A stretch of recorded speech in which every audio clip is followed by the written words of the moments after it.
Good morning, children. This is REKHA RANI from PGT Social, TRSJC LINGAMPALLY Boys. This is session 2 from 4 sessions we had, but I'm going to take 3 sessions this time. And from the 3 sessions, this is the second session. And so far we have discussed the population.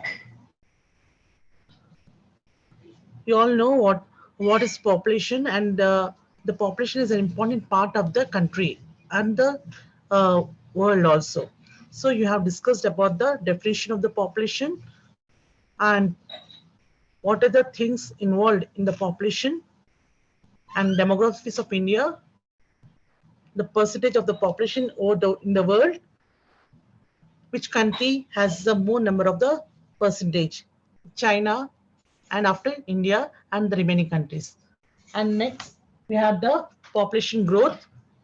India is having the highest population growth during this century, and it exceeded 20% in each decade since 1961. Okay, and after that we have studied problems due to the population growth. What are the problems? Lack of jobs, scarcity of food, and scarcity of resources. And one of the important point of this section is organized sector and unorganized sector. I told you yesterday, this is the important one from the exam point of view.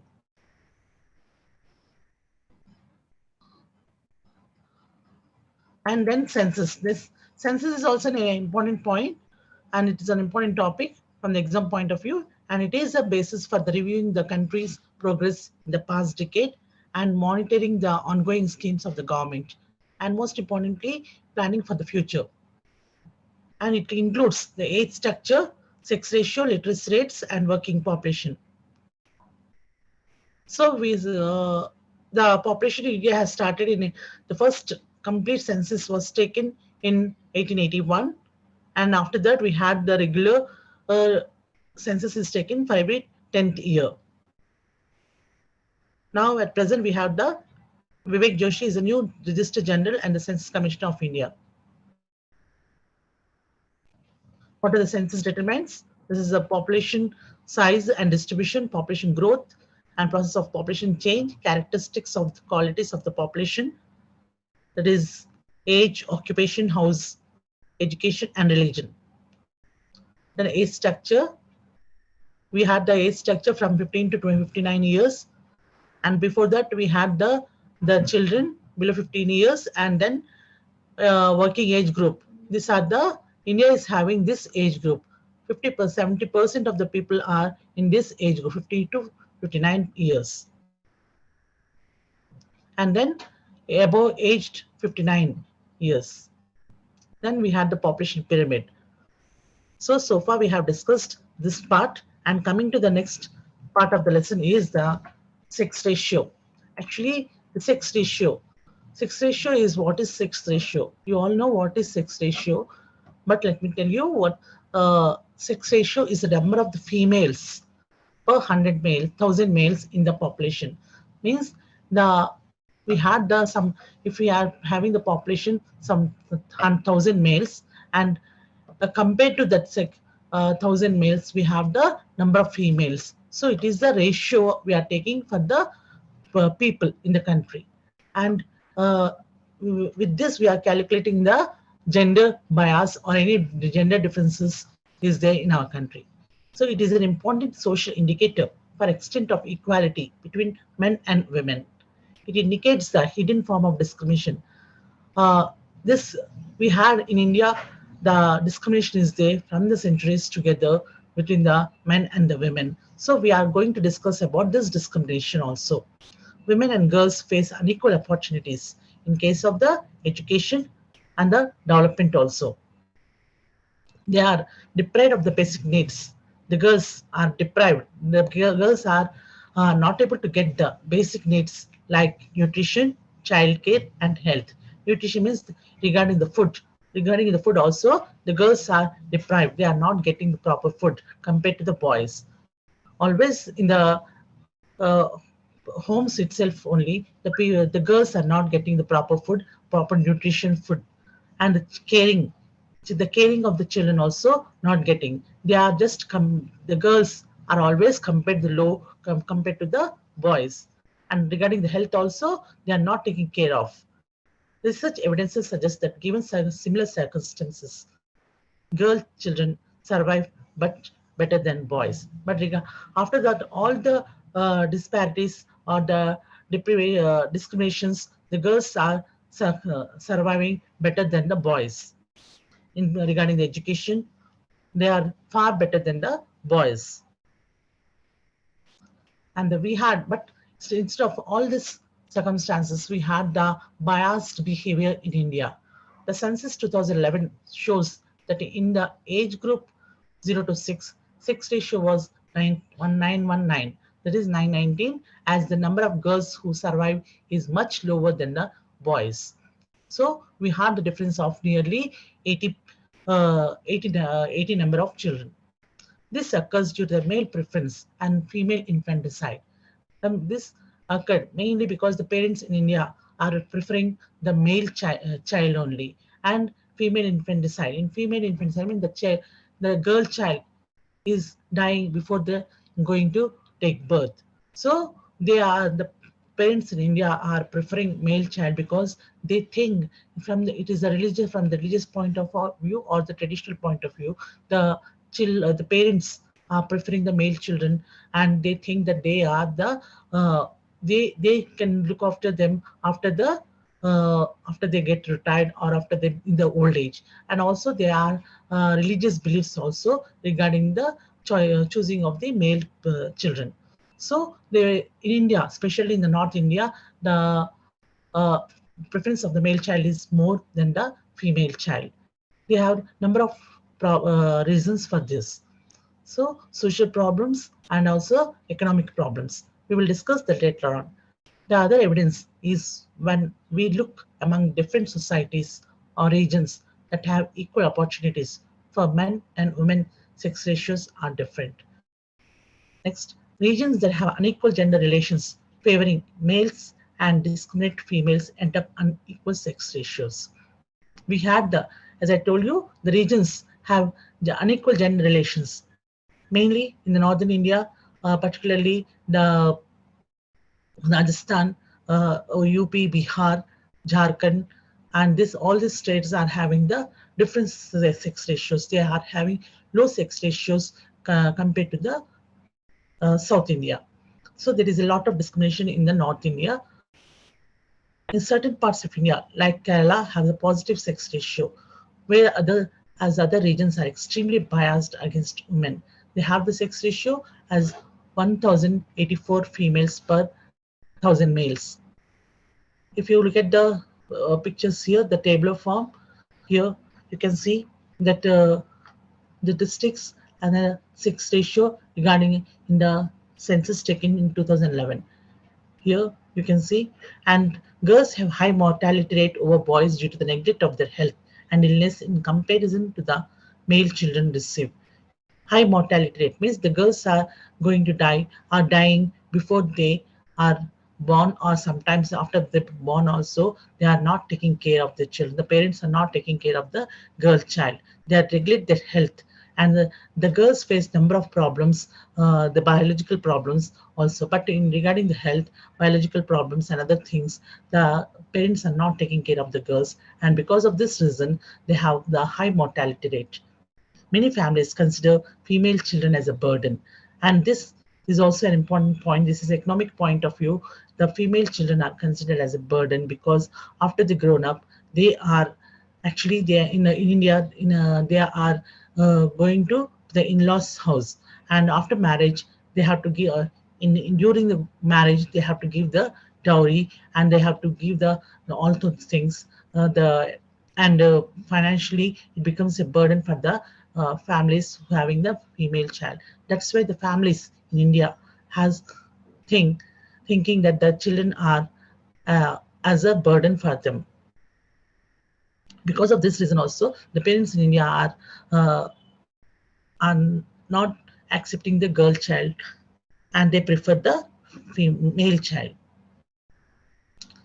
Regarding the global statistics, if you observe the global statistics, according to UN World Population Prospects 2019, the gender ratio in the world in 2021 is 101 males per 100 females, where majority of countries have more females than the males. Like in Hong Kong and Martin, they have the more number of the females than the males, because these countries, if you observe the countries, Hong Kong and Martin Q, these countries are well-developed countries and they have the education. Education plays an important role in gender bias. So here, the education and the development plays an important role in the Hong Kong and the Martin Q. In most populous countries like China and India have more females. Why do you think that the China and India has more males? Actually, the males, sorry, actually in India and China, there is a the concept or the idea is they are the religious, they are following the religious ideas. In India and China, they are following the religious ideas, that they follow the traditional, and they think that the boys are more powerful than the girls, and they become the burden. And if they have the males, regarding the religious matters, they think that they support them in the old age, and also they support in every part of their life. So they think that the parents think that they prefer, and they think that the males are better than the females. India has been ranked 140th among 156 countries according to the World Economic Forum Global Gender Gap Report. See, if you look at this report, 140th, we are in the 140th rank, means we are in the last part of the countries among the 156 countries, means we are less developed. We are saying that the reports are saying that we are developing country, but instead of that developing country also, we are in the 140th place, because we are lacking of the education, illiteracy, and most number of the people in the North India, the people are not educated, and they follow the traditional and the religious things, and they always prefer the male child only. And also, as I said, that they become the burden also. They think that the girls are the burden. And India continues to be the third worst performer among the South Asian countries. So what are the government is taking to maintain the equality among the men and the women? So let us see that what are the government initiatives for gender equality. So here some important initiatives that taken up by the government to provide the gender equality. So let us see. To bridge the gender gap inequality in India, the government seeks to promote equal rights, opportunities, and responses for men and women. This means getting more women into work and make it possible for men and women to share work and responsibilities more equitable. It means that the government is providing equal opportunities and rights also. The government is giving the rights, equal rights for the men and the women, so that they can do the work, they can study, and they have the equality in the home itself and in the outside the home also. So the government is providing the equal rights in the education as well as in the employment opportunities and also in the society. But still we are lacking this equality in the society. And one more thing, and another important initiatives are the government has implemented the Unorganized Workers Social Security Act 2008 in order to ensure social security for workers and women in the unorganized market. So they are providing the social security for workers. Means that according to the Social Security Act 2008, the government is providing the security for the for the women, especially for women in the unorganized market. Means they are able to, they can work. If they work, when they are in India, so far we have the women are working in the unorganized sector. More number of women are working in the unorganized sector, and they are lacking the security. So the government has initiated the Social Security Act in 2008 in order to ensure social security for workers and women in the unorganized market.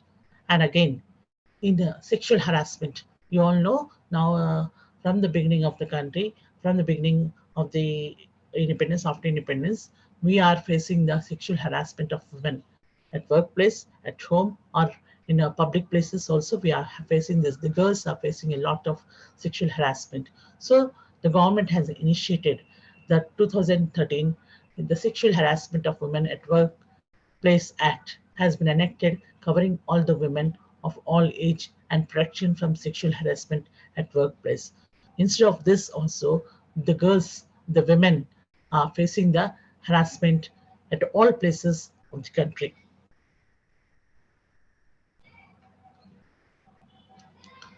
In spite of steps taken by the government in women empowerment to remove inequalities between men and women, there is still a lot to be done in this area. Actually, the government and the society has to take initiatives, not only the government, but the society, but the change has to become in the society itself, especially in the among the men and in the home itself, among the parents only. They should not show the discrimination or the gender bias, because if the in the home itself only, if they are showing the differences in between the girls and boys, the boys think that they are more powerful and more energetic, and they have the right to do anything for the in the society. So this attitude makes the boys to do anything, and against the girls also, their behavior is just intolerable. So the, because of this reason also, the campaign has taken place, Beti Bachao, Beti Padhao. This initiative was taken up by the Modi government. So to save and motivate the girl child was unveiled in January 2015 and gained national support. Means Beti Bachao, Beti means you have to protect the girl child and you have to educate her. If you educate the girls, we had the proverb that if the women in the house has educated, the whole family will be educated. So uh, keeping in view of this proverb, they are taken the campaign, the Beti Bachao and Beti Padhao, to save and motivate the girl child in a education and also to support her. Women education has been a powerful in minimizing discrimination against women. So, uh, so far we have the girls are educated more than the boys. They are more learner learning capacity. They are more concentrating. They can do a number of works at a time. Their concentration is more. So they can do a multiple works at a time. So if they are educated, they have the powerful weapon in the society. They are powerful than the men. Apart from government awareness through ICE models, civil society, and NGOs' participation, behavioral changes must be brought at an earlier stage. As I said now, this behavioral changes has to be taken place at the earlier stage in the home itself only. Among the parents, the parents has to think that there should be no discrimination among the boys and the girls, and there should not be no gender bias. So here we had the Beti Bachao and Beti Padhao. This campaign was taken and started by the Modi. Here, some of the important points of this is there. PM Modi launched the Beti Bachao, Beti Padhao and Sukanya Samriddhi Yojana today. Scheme targets to improve child sex ratio from 918 girls to every 1,000 boys. The action plan: promote early registration of pregnancy and institutional delivery. Ensure panchayats display Gudda Guddi board with number of newborn boys and girls every month. Hold panchayats responsible for child marriage. Create parliamentary forums of MP representing 100 districts. And we had another scheme also, that is Sukanya Samriddhi account. The account has opened the girls, so to become them financially sound till they when they have grown up. So and till they have grown up and they have the support from the government also for their education, for the future also. Account open in girl child name any time before she attains the age of 10. Minimum deposit requires in thousand and sorry amount, and it is up to 1.5 lakh in a year. Government will provide a rate of interest for this for girls 9.1% for the savings account. No income tax will be charged. Actually, we had the interest rate for the banks accounts or the FDs is just about 5 only. But regarding the girls, this account, they have given the interest rate of 9.1. So 50% money can be taken away, but at any time if you want this money.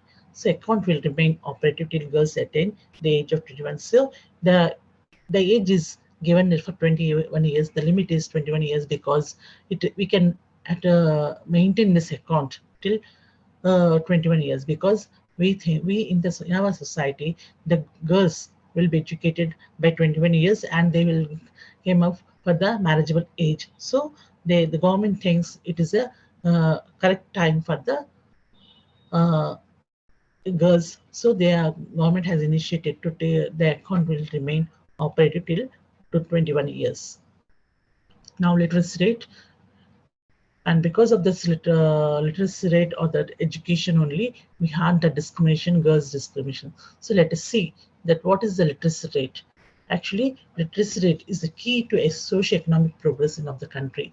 For every country, as I said, just now, the literacy is an important. Literacy means nothing but the education, providing the education to the people in the country or the children in the country. So it is an important key to the socio-economic progress in a country. A person aged 7 years above who can read and write with understanding in any language is treated as a literate. So a person or the child aged 7 years or above are able to read. They are able to read or write with, they have to understand what is there in the written part, what is there in the written part, and anything that will be there. So a person who are able to who are able to read and write with by knowing the concept is considered they are literates. So at the time of independence, the literacy was just 12%, but we have now reached 65%. So in 2001, it is 65%.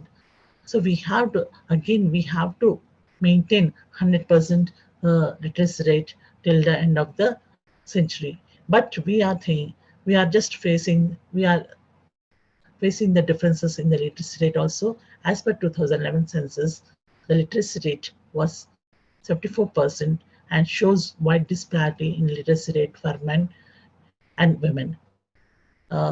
Here also we have the discrimination, and the as the parents prefer the boys should go to the school and they have to be educated, because and women are nothing there, and women is used to be dependent for the on the boys or the family members or their from since the ancient times. Women is depending on the men, but in a in her childhood, on the parents, in a grown up on the brothers, and after marriage she is depending on the uh, husband, and in the old age she is depending on the again their uh, sons.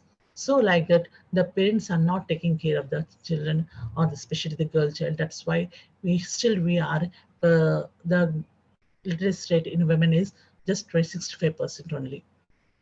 In the latest report published by NSO, the highest literacy rate was achieved by Kerala, while the lowest was achieved by the Andhra Pradesh. Digital literacy. India needs to create awareness and empower digital citizens, which is to be incorporated from the grassroots level.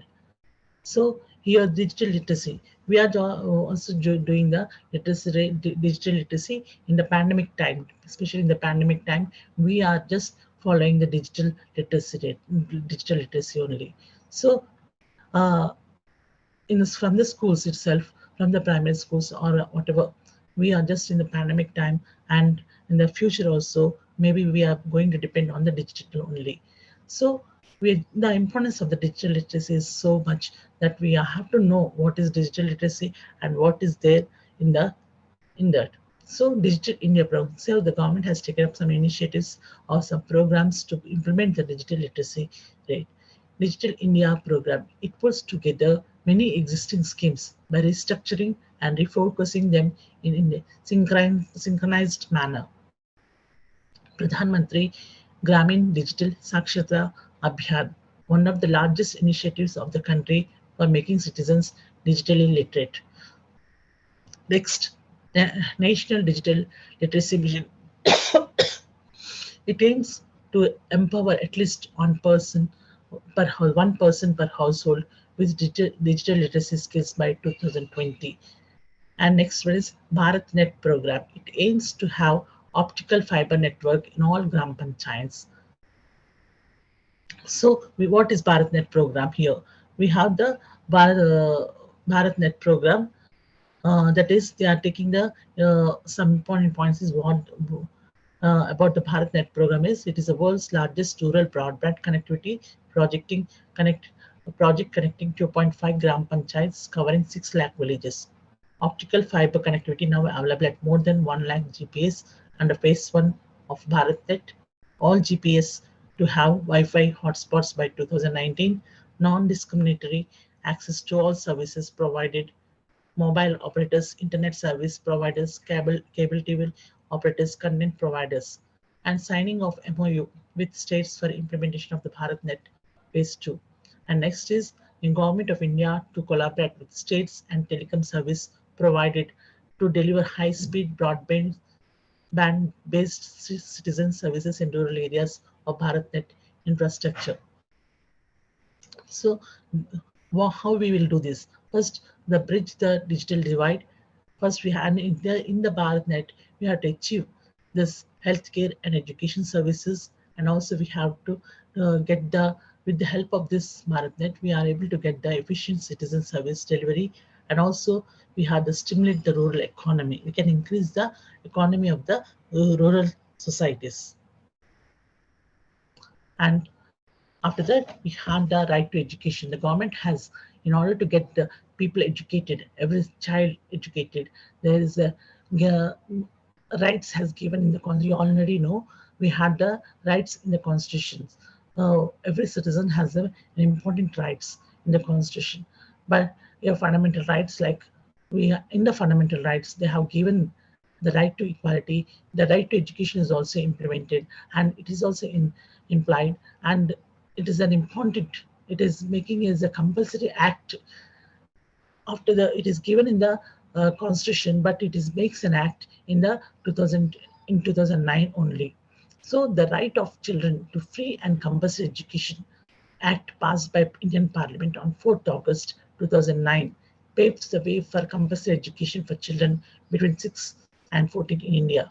So up to the 14 years of age, every child of India has to be educated, in spite of they are illiterates or they are poor or they are rich. In spite of this poverty, also the girls or the children has to be educated. So the government has initiated and they provided the right to education to every child by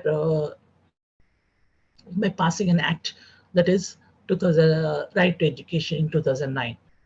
So the importance of literacy was first observed at UNESCO General Conference in 1996. Every year we celebrate International Literacy Day on 8th September since then. This SDG 4 aims ensure inclusive and quality education for all and promote lifelong learning.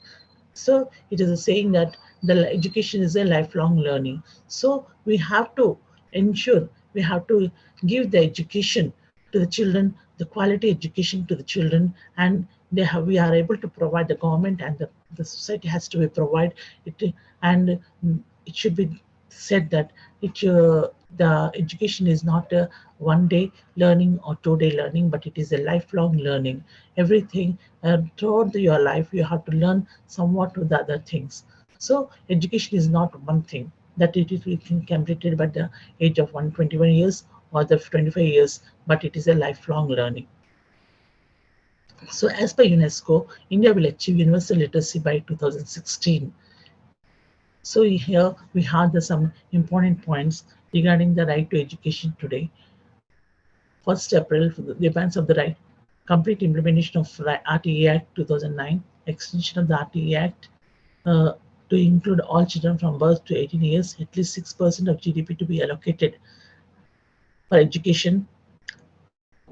Stop privatization. Still now, we are just 4%, 3 to 4% of GDP are allocated for the education. So far, the government has spending 4 to 6 or 3 to 4% only on the education. Now, after the Right to Education Act, the government has to spend at least 6% of the GDP to be allocated for education, and stop privatization and commercialization of school education.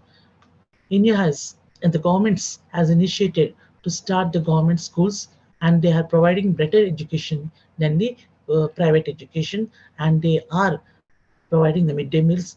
They are providing the midday meals, and they are uh, allowing the children to come regarding the after implementing of this act. The child has a demand. The child can demand to join the school at any time if she feels to join the school. So, what are the initiatives for education and literacy? The government has initiated National Education Policy 2021, which aims to make India a global knowledge and superpower. And second one is Samagra Siksha Abhiyan, an integral scheme for school education extending from preschool to the class 12th, a midday meal scheme. It provides, so in order to get the children to the school, the government has initiated some programs, National Education Policy Act, Samagra Siksha Abhiyan, and midday meal scheme, and Eklavya Border School at Rajiv Gandhi National Fellowship Scheme. Regarding the midday meal scheme, it provides free hot cooked nutritional meals for age group from 6 to 14 years, studying in one class 1 to 7th. So this midday meal program was first implemented in Tamil Nadu, and it is now implemented throughout the country. And the main aim of the midday meal scheme means the attracting the children from the poverty line also to get the children to the schools. The main aim motto of the midday meal scheme is the allowing or attracting the children uh, to the schools. Actually, the children below the poverty line are not able to get the meals or not able to get the food. So when the food is provided by the government, they automatically enter into the schools. That's why the midday meal scheme has provided, and this midday meal scheme helps to get the people to get touch with the schools, as well as they have to get the food full meals of for the age group of 6 to 14 years. And next is Eklavya Model School and Rajiv Gandhi National Fellowship Scheme. This is also to encourage students belonging to the ST scheduled, ST means scheduled tribe community. Eklavya means it is a, they have the model schools, and this also the ST students or the scheduled tribe students, they are mostly living in the forest area, so they are not able to get that, they are not able to aware of the initiatives or the programs of the government. So these schools have this scheme and the schools have started to encourage the students of the scheduled caste, scheduled tribe community.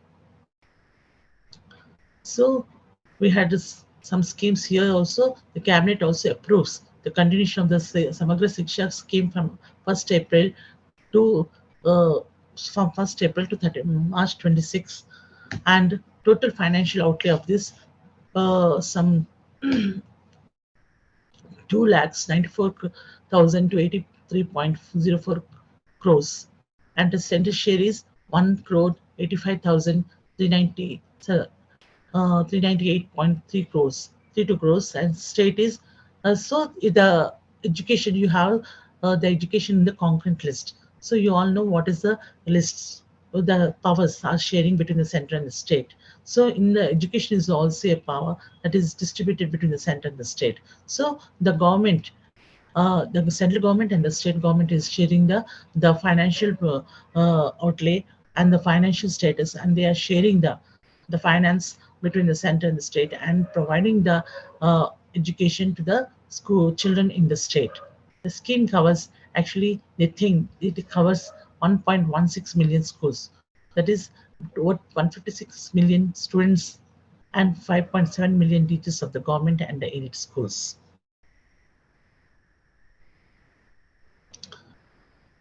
So this is the end of the today's session. Now we will have some important questions. You have to go through the lesson. So far what have we discussed, and continue the studies. I hope you all understand this lesson. If any doubts are there, you can clarify your doubts with your teachers. So we had some questions. Define sex ratio. There is an existence of gender bias in India.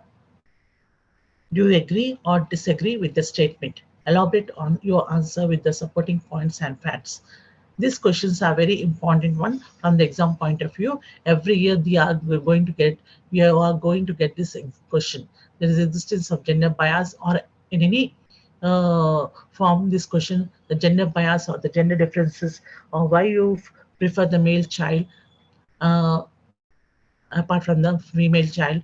These questions will rise every year. So this is an important one. So you have to know the gender bias very clearly. So these questions are important, and this question, the second question, is an important one from the exam point of view. What is literacy rate? Then fourth question is, write down the advantages and disadvantages of the digital literacy. So you are aware of the advantages and disadvantages of the digital literacy. And next is, write a brief account on the right to education. This is also an important question from the exam point of view. List and briefly discuss on the initiatives taken by the government and to improve the girl education. This is a very important question. The second and the last questions are very, very important from the exam point of view. It is a 4 marks questions. Sometimes you will get this as a 8 marks question also. So this is the different sex ratio and literacy rate and account and right to education. They are very short notes answers. Just you can simplify. The brief account and right to education is an important one, but sex ratio and literacy rates, this is just definitions. Okay, so you can go through the lessons from the textbook. If you have any doubts, clear the doubts with your teachers, and write down these questions. Write down the answers for these questions in your books. Thank you, children.